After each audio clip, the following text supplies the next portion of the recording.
What's up, everybody? Welcome back to another video. Y'all tuned in to Triple B. Y'all here for one reason only. I'll show y'all how to cook something. I'm out of town working at the moment. I got a little time before I gotta go in, and I feel like eating a little bit of steak. So today we're gonna do a ribeye, and I'm gonna show y'all how I do it while I'm out here. And this isn't gonna be a grill video. This is gonna be on the stove and in the oven. And this is how I do it. Now, sometimes I don't always get it a perfect medium rare when I do it this way, especially if I don't have any way to check the internal temperature as I'm doing it. So I don't have all that out here. But rest assured, this is gonna be some good steak. So y'all stick with me, and I'll show y'all how I do it when I'm out of town. We're gonna be eating good today. All right, so first things first, go ahead and preheat your oven to 350 to 400 degrees. We're gonna go with 350 today. All right, so first off, you're gonna wanna preheat your oven to 350 degrees. Get your steak out the refrigerator and let it sit on the counter for about 20-30 minutes. Let the chill knock off of it a little bit. Next thing I want to talk about is salt. Now you have your regular kosher salt, coarse kosher salt, and you also have your iodized regular everyday table salt.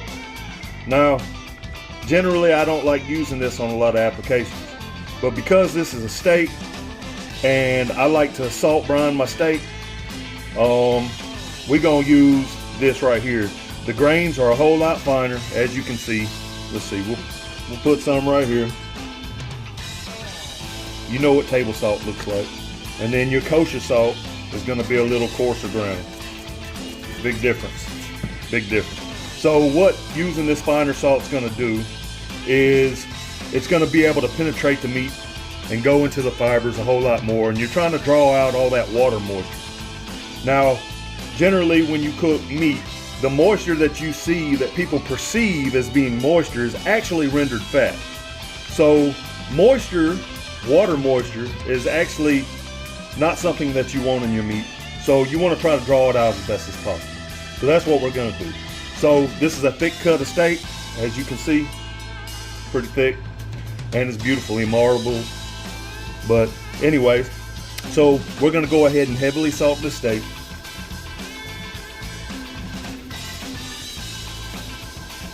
And this finer grain, like I said, will be able to penetrate this meat a whole lot better. And look, if you think you got too much salt on there, before you cook it, you can rinse the salt off. Before you season it, I should say. We're just going to try to draw this moisture out. Now, the salt's not going to penetrate the fat cap, so there's no need to even put salt right there. But all this here on the side, where there's no fat cap, go ahead and grab that too. And we're gonna let that sit for until the steak comes up to about room temperature. So you're just gonna let it sit, and what you'll notice is you'll have a lot of water moisture that'll start building up around it. You'll see that the steak is gonna start looking wet. That's exactly what you want. Now, if you can do this the night before, hey, go for it. Then you can put a lot of salt on there, and then when you take it out there and put it in the refrigerator overnight, bring it out before you're gonna cook, and you can rinse all that salt off and then pat dry your steak really good. And that'll take care of the salt that's on the surface. What's gonna happen is it's gonna draw the moisture out of the steak, but it's also gonna start sucking the salt into the meat. And that's exactly what you want. So the stuff that's on the surface is going to be null and void. It's not even going to, you can just rinse it off, because the salt that you need is already going to be inside the steak. And we're back. As you can see, this steak has got all the salts dissolved, and as you can see, it's very shiny. All that liquid has come up out of it. So now what we're going to do is we are going to season our steak. Now, I don't like to put a lot of stuff on my steak. So what we're gonna do, we've already got salt on there, as you remember. Now all I'm gonna do is I'm going to throw some garlic powder, just a little bit. You have to excuse me, I don't have any gloves. So I'm going to use some tongs. Some garlic powder on there. Good thing is all that moisture that's on there already. You don't have to have any kind of binder or anything like that. So we got that. Another thing I like to put is a little bit of MSG. MSG makes everything just that much a little bit better. It's just got that umami part to it that you can put on anything. Now, I know what you think about MSGs, and what you've heard about MSGs, but in small moderations, this stuff is not bad for you. Just like salt. A lot of people say table salt is really bad for you. It can be. Too much of anything can be bad for you. So just remember that when you're seasoning your foods. So a little bit of this is not gonna hurt you. So anyways, we're gonna put just a small amount. Don't take much. Doesn't take much. Just a little bit. It's a little sprinkle. All right, now we're there. What I like to go with next is some coarse black pepper.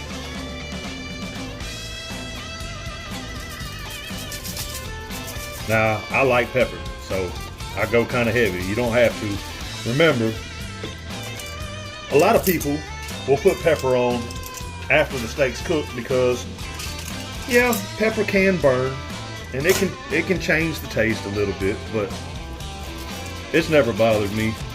So this is how I do it. Put a little bit on now, and if I feel like I hadn't put enough on there when I go to take my first bite, then I do something different. So now, your oven should be warmed up, 350 degrees. Get you a cast iron skillet, or you can use a stainless steel, and get it on the stove and start preheating it. Now we want to get this skillet scorching hot. And also, go ahead and get you a stick of butter out and get you about a good 5 nice sized pats of butter. So I'd say half a stick of butter. All right, so now that you got your skillet up and you see that smoke coming off of it, I go ahead then, normally I'll use avocado oil or grapeseed oil. All I have is extra virgin olive oil. This is not a high heat oil, so it's probably gonna smoke a lot more. We're gonna put that in just a little bit. Just a little bit. And the main reason is because whenever we do go to put the butter in, it'll keep it from burning. We got that right there. Grab our steak, and this is what you want to hear.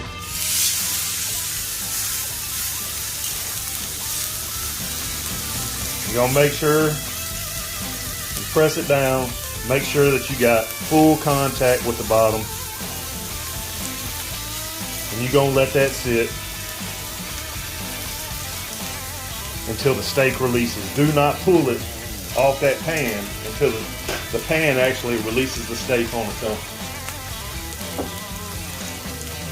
Now, along with the butter that I said to get, I'm gonna use, I can't find fresh rosemary and thyme out here, so I got some of this, some rosemary and some thyme.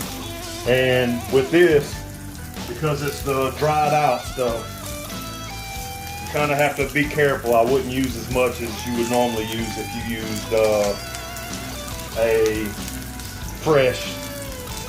fresh leaves of rosemary or thyme.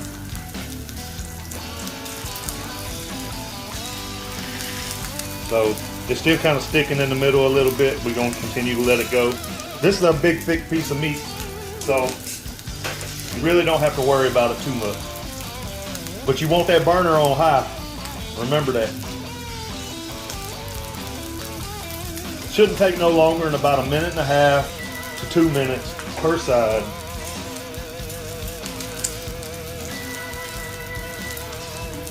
But once we go to flip this thing, you're gonna see what we're gonna do. In about 1.5 minutes, come up perfectly.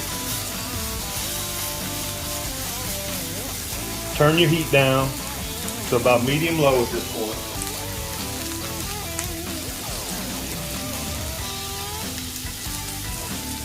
and you're going to add your butter.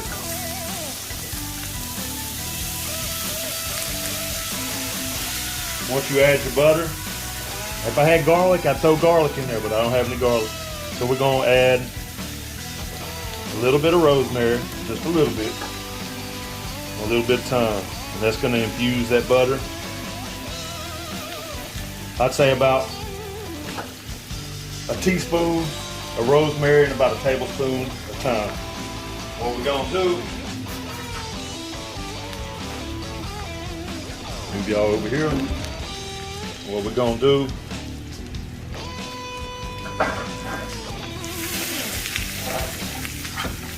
start basting.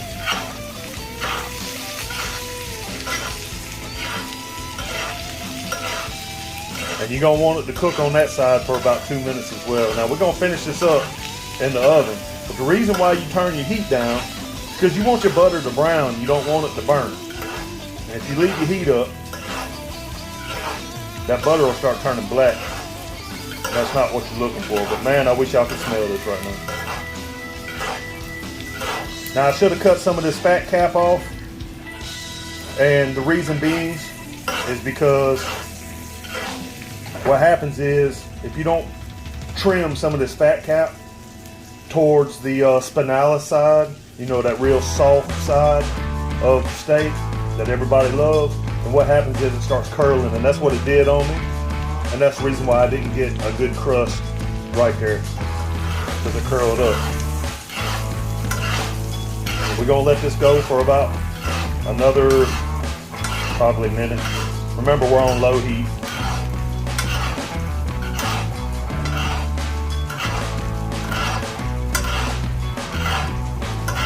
This whole process takes about 15 minutes. From the time you stick the steak in the pan to the time you take it out the oven. Let that sit there, cook.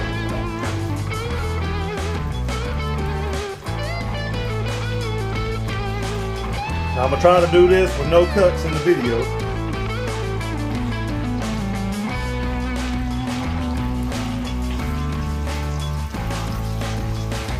So this should be an exact time that it took me to do this stuff.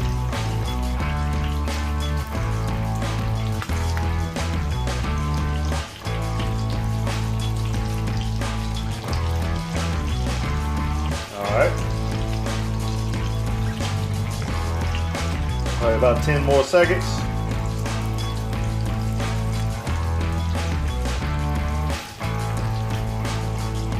Turn that heat off. Move here. Grab this. I'll put it in the oven. From there,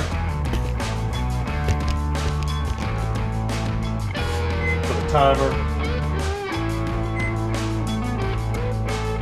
14 minutes. Well, I'm not going to make y'all watch the whole 14 minutes of this steak cooking in the oven, because I just ain't got that much to say. So what I'll do is once the time's up, I'll bring it out. And if I decide to bring it out before that 14 minutes, then I'll let you know. But, you know, everybody's oven is different. So the BTUs that this stove has is totally different than the BTUs of the stove that I have at home. So you kind of have to adjust, but like I said, this is the first time I've made a steak like this at the crew house that I have to stay in when I'm at work. So we'll see what happens, but I'm pretty amped. I'm pretty hungry, so I know this is gonna be good. It smells good. The whole house smells good right now. But remember, now you do this at home, it's best to have some kind of burner for outside, or you can do it on your grill with a cast iron at the house, whatever. But inside, if you're doing more than one steak, I'm gonna tell you something, it's probably gonna set off the alarms and everything else. So you have to open up windows, open up a door, have some kind of draft going through there, because your lady gonna get that ass. I'm telling you. Just make sure you got something to clear the air out of the house. because it will get really smoky. Best way to do it outside, but man, there's no smell better in this world than cooking a steak like this in the house. It smells absolutely phenomenal. I wish I would have had some garlic, a little ill prepared, but hey, it is what it is. But I'm gonna bring y'all back here in a minute. All right, so it's been the entire 15 minutes.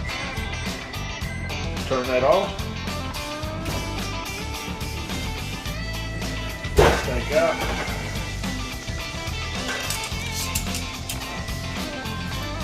We'll pull it out of here.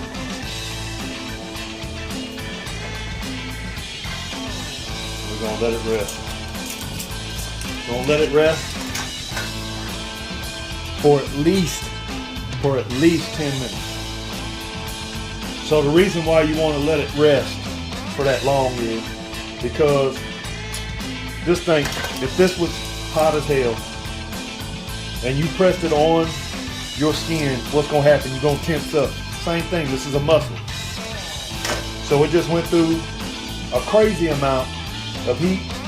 It is very tense right now. And by letting it rest, you'll be able to let all the rendered fat that's in this steak redistribute throughout the steak, and the steak will start to then relax, which in the end gives you a much tender steak. If we were to cut into this right now, it'd still be good. Just all depends on how hungry you are. If you got the 10 minutes to wait, I promise you, you will get a much tender result. All right, guys, so it's been 10 minutes. So we are going to cut into this thing.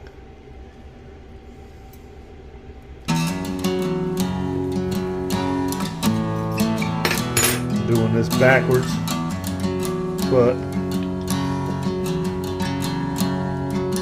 oh man.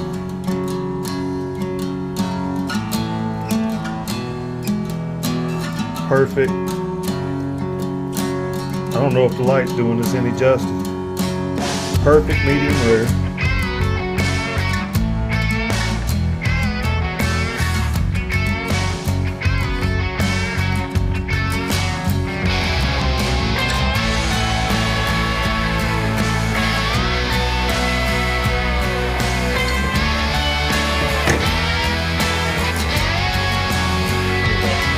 Beautiful. Beautiful.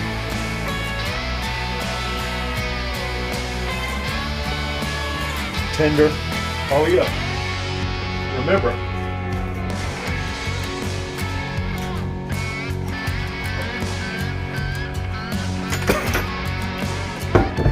them juices in that pan. Don't get rid of those. Is that right, girl?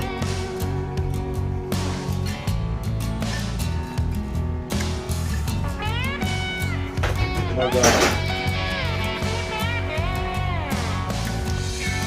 Unbelievable. Beautiful.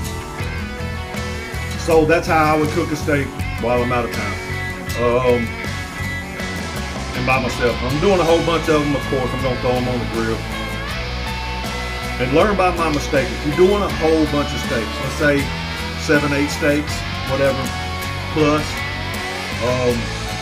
whenever you go to put them in something to let them rest, make sure that they're not touching each other. Because you let them touch each other, they will continue. There's always going to be a carryover cook. While it rests, temperature's still going to rise a little bit. And, I mean, there's nothing you can do about that. So, if you have the steaks on top of each other, then it's just going to continue cooking them steaks, and you're just not going to get the result that you're after. So yeah, guys, that's it. That's how I do it. Tastes wonderful. If you have fresh rosemary and thyme, I would suggest using fresh rosemary and thyme. And you don't have to take the leaves off. You just throw the whole stem, everything in there, in that butter. And man, it just infuses that butter, makes everything great. And like I said, don't get rid of that butter till whenever the steak's done, because that is some beautiful dipping sauce. All right, y'all. Well, I appreciate y'all stopping by. I appreciate y'all watching. If y'all can do me a favor, please like and subscribe. Hell, leave me a comment, man. I want to hear from y'all. Tell me what y'all want to see me cook, and I will cook it. But as for right now, I have a salmon video coming up. I have a burger video coming up, and we're gonna do a chicken marsala. Got some marsala wine, and we're gonna do that. That one's probably gonna come really soon, probably next week.